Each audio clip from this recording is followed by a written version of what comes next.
un style qui lui est propre, Monsieur le ministre de l'administration territoriale, au mépris de la Constitution qui,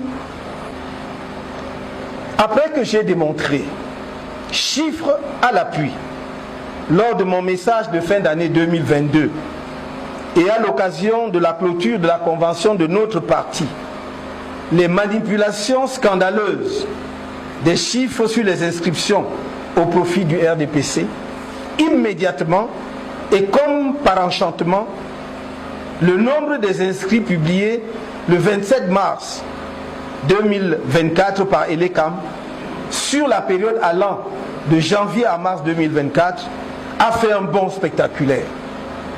Sauf que ce bond magique, loin de laver Elecam des accusations de collusion avec le régime RDPC dans le complot contre la démocratie électorale, l'a plutôt définitivement discrédité.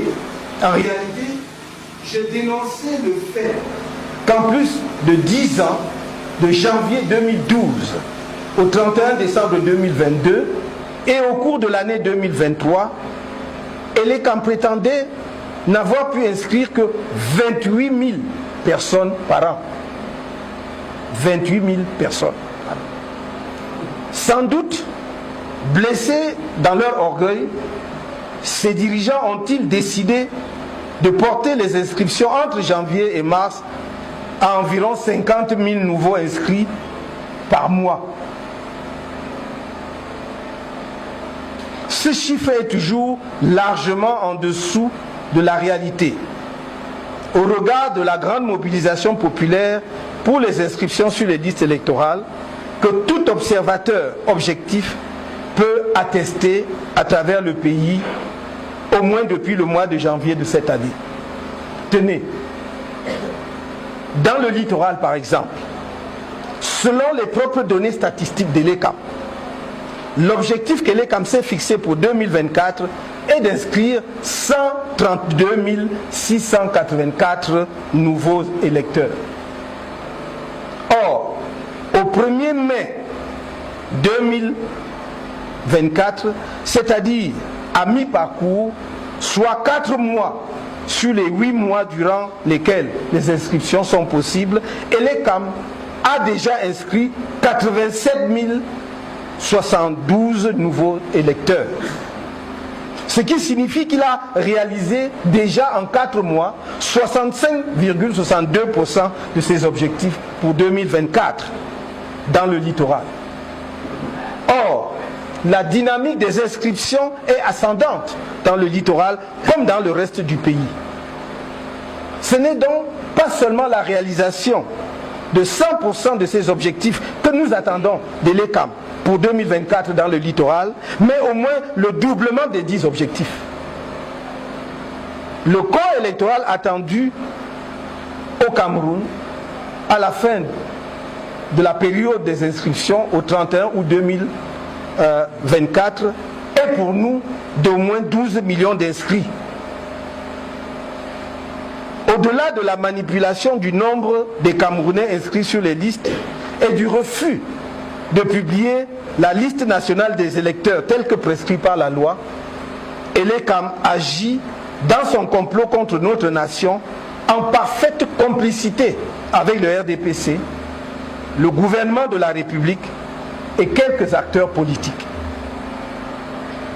Dans un style qui lui est propre, Monsieur le ministre de l'administration territoriale, au mépris de la Constitution qui, en son article 3, dispose que les partis et formations politiques concourent à l'expression du suffrage, fin de citation, a, dans un communiqué du 2 mai 2025, ouvertement menacé les, je cite, hommes politiques véreux contre toute tentative de manipulation pernicieuse de l'ordre public, troublant la tranquillité des citoyens avec des relents de troubles à l'ordre public.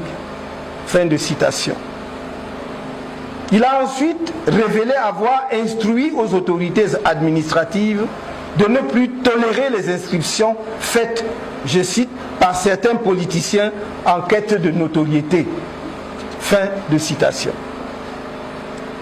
Au terme de l'article 4, alinéa 1 de la loi numéro 2012/001 du 19 avril 2012 portant code électoral, je cite, Elections Cameroun est un organisme indépendant chargé de l'organisation, de la gestion et de la supervision de l'ensemble du processus électoral et référendaire. Fin de citation. En conséquence de cette disposition, Elections Cameroun est doté de la personnalité juridique et jouit d'une autonomie de gestion. Article 3. Alors d'où vient-il que le ministre de l'administration territoriale, militant patenté du RDPC, reçoive en ses bureaux, sans les membres de la commission électorale, le président du conseil électoral et le directeur général de l'ECAM, tous des militants non affranchis du RDPC, pour une concertation, je cite, sur le déroulement des inscriptions sur les listes électorales dans la perspective des élections électorales à venir dans notre pays. Fin de citation.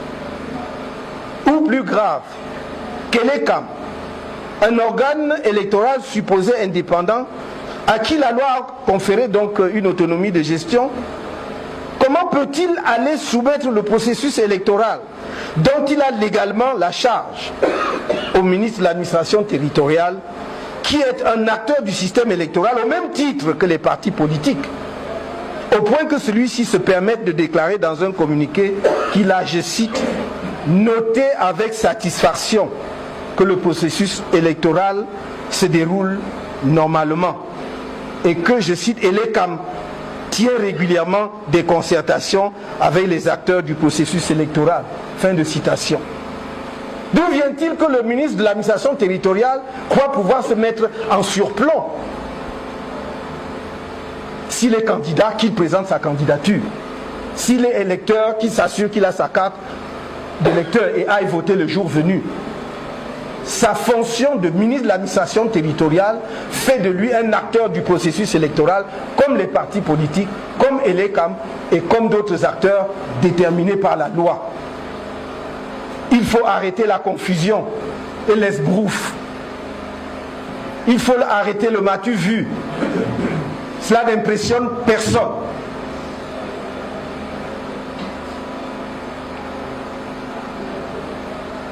Nous sommes là en face d'une grave violation supplémentaire des lois électorales que M. Eric Essoussé, directeur général, et M. Eno Abrahams Egbe, président du conseil électoral, ont commis.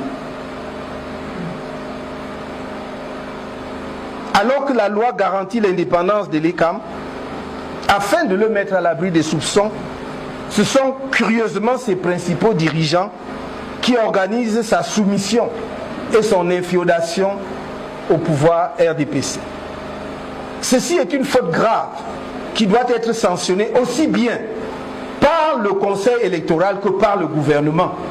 Le directeur général et le président du conseil électoral ont trahi leur serment. Ils doivent démissionner ou être démissionnés pour préserver ce qui peut être encore préservé de la crédibilité de l'ECAM. En parfaite synchronisation avec le ministre de l'administration territoriale, dans la même journée du 2 mai 2024, le maire RDPC de Yaoundé 7, M. Augustin Tamba, a contraint par des menaces et la violence le personnel de l'ECAM, des Camerounais venus s'inscrire sur les listes électorales dans sa commune et les bénévoles du MRC qui invitaient les populations à se faire enregistrer, à décamper. Ceci en violation flagrante des dispositions de la Constitution relatives au droit de tout citoyen de se fixer en tout lieu et à la liberté d'aller et venir. Le maire Augustin Tambaki, en tout état de cause, n'a pas les pouvoirs d'officier de police judiciaire. exiger des citoyens présents devant les guichets de l'ECAM un curieux document préalable à toute inscription qu'il nommait carte de résident. Exiger illégalement un tel document à des citoyens dans leur propre pays suffit à établir le désarroi du régime.